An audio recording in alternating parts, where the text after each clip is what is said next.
2.000 € Willkommensbonus. 225 Freispiele. Schnelle Auszahlungen auf deine Karte. Sichere dir jetzt deinen Bonus.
Hey everyone, welcome back to the shop. The night is quiet. The only sound is the low electric hum of the old fluorescent lamp hanging above the bench and that deep, familiar smell of dust, oil, and decades-old wood that never really leaves these walls.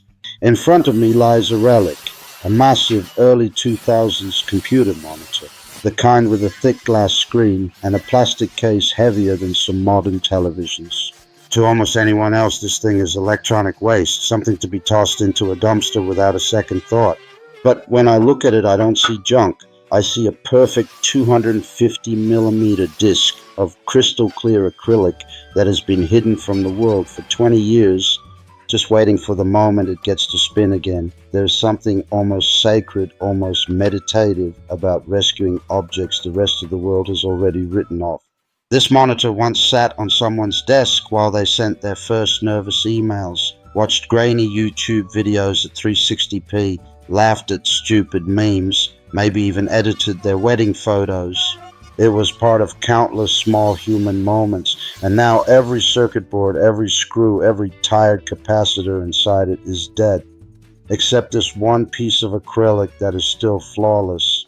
Tonight, that forgotten piece becomes the heart of a real workshop machine, a disc sander that will quietly, faithfully smooth wood long after both it and I are gone. We're not building this because I can't afford a factory-made sander. We're building it because only when you take trash in your hands, cut it, weld it, balance it, and finally hear it roar to life, do you truly understand what a tool actually is. A tool is not a product. A tool is a conversation between you, the material, and time itself.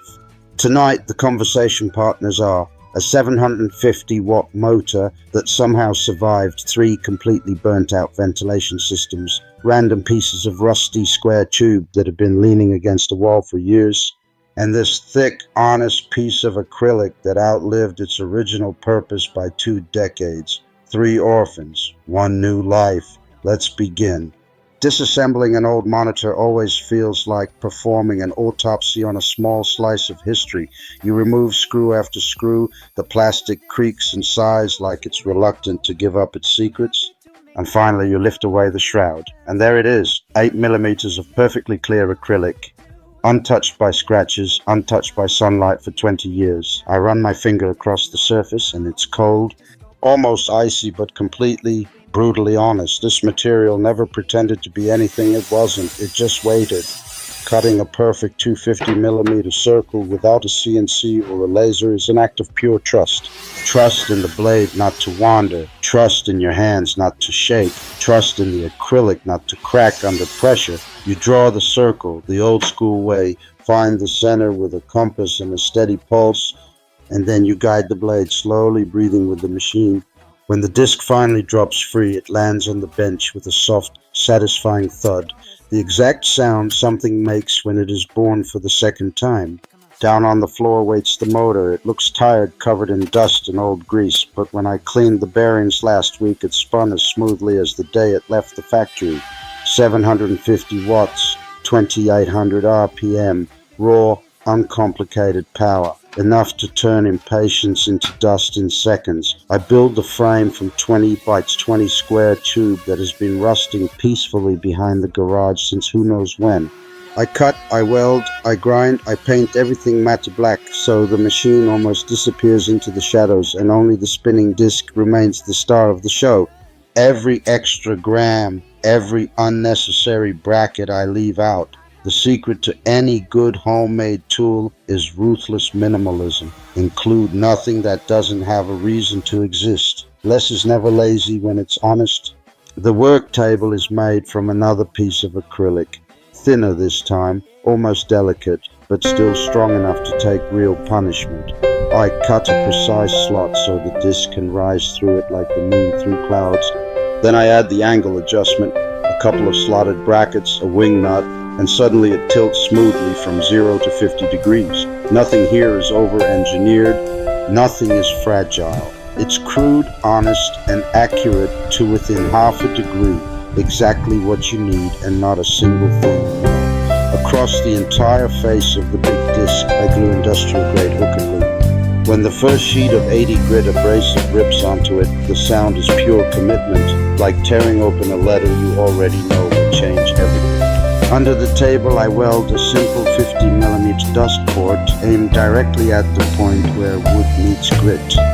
Later, when a shop vac is connected, the storm of sawdust will vanish before it even learns your name. Clean work is respectful work. The first power-up is always the moment of truth. The disc wakes, slowly finds its balance, then suddenly screams into full voice. For a split second, I'm afraid the acrylic will explode into 1,000 shards, but it doesn't. It just sings. I take a rough piece of oak that has been sitting in the corner since last winter and press it gently against the spinning surface. Centuries of growth, storms, sun, and wind disappear in warm golden snow that gets sucked away instantly. There is a deep, almost spiritual peace in that moment, watching time itself being erased while simultaneously creating something smooth, something new, something that will probably outlast me by another century. I switch to 240 grit and run the same board again. One more pass and the surface feels softer than skin, warmer than skin, alive in a way no piece of fresh lumber ever feels. This machine doesn't simply remove material. It removes noise from life. It removes hurry. It removes every excuse we ever had for doing things halfway. Real smoothness is never an accident. It is thousands and thousands of tiny, deliberate,